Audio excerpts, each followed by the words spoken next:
Okay, welcome back everyone to another deep dive. Today, we're really getting into a fascinating figure, Zhong Kui. He's this, powerful entity from Chinese folklore. And importantly, the central character in that upcoming game, Black Myth, Zhong Kui, looks incredible. It really does. So our mission today is basically to explore his mythological background, his ancient origins. And then see how those old stories, those legends, have directly shaped his character design in the game, that really intimidating look he has. Exactly. Get ready for, quite a story. There's injustice, there's immense power, and lots of spectral battles. Yeah, it's a great example of how mythology isn't just backstory. It actively dictates the design choices. Right. We're looking at this blend of ancient legend and modern interpretation. How it really enriches the character. Precisely. So let's start with the basics. Zhong Kui, he's fundamentally a Taoist deity, right?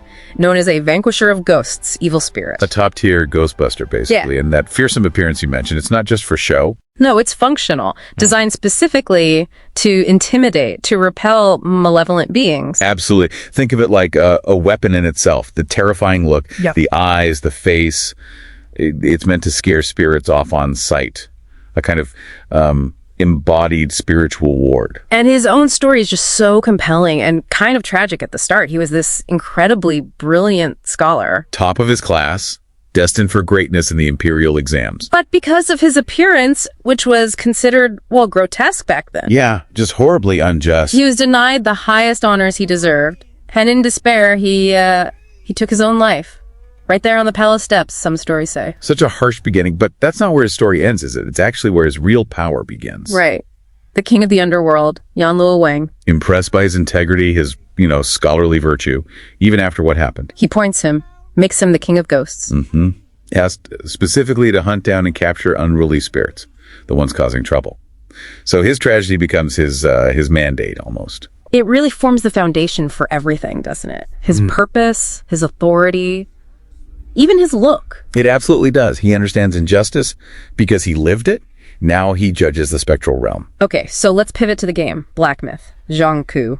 It seems like the developers really keyed into this background for the character design. Oh, definitely. You can see it straight away. Those facial features, for example, in the trailers, you see that dark, sometimes reddish face, the really stern, fierce expression. Wide eyes, that thick, curly beard. Yeah, classic Zhong Kui imagery. It's all there, visually screaming, I scare away ghosts and demons. And those wide eyes, sometimes in the lore, they represent his ability to see spirits others can't. It's not just anger in his face. It's perception, authority. And his build, too. He's not just some ethereal spirit. He's depicted as large, imposing, muscular, almost bulky. Which immediately signals warrior protector.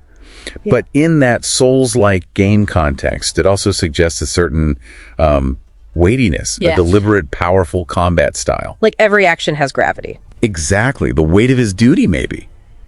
It tells you he's endured a lot. He's a heavy hitter, spiritually and physically. And the clothing. It looks like traditional robes, but with this, modern fantasy twist. Mechanized, almost, or heavily armored. Yeah, intricate details that clearly nod to historical Chinese designs, but amped up. That fusion seems really important. It is. It makes him feel both ancient and currently active, like a timeless force.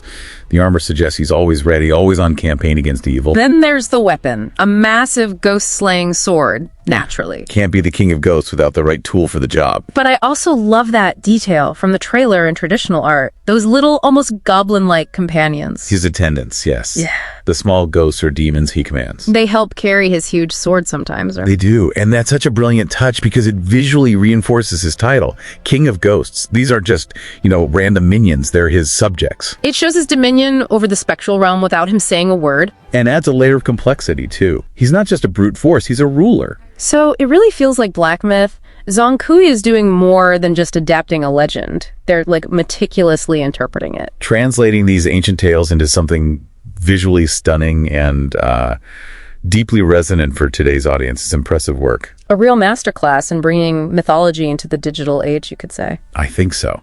It really highlights the enduring power of these old myths, how they continue to inspire and shape new stories, new characters in our games, our films. Makes you think, doesn't it? It does. And maybe something for you, the listener, to ponder. What other characters come to mind?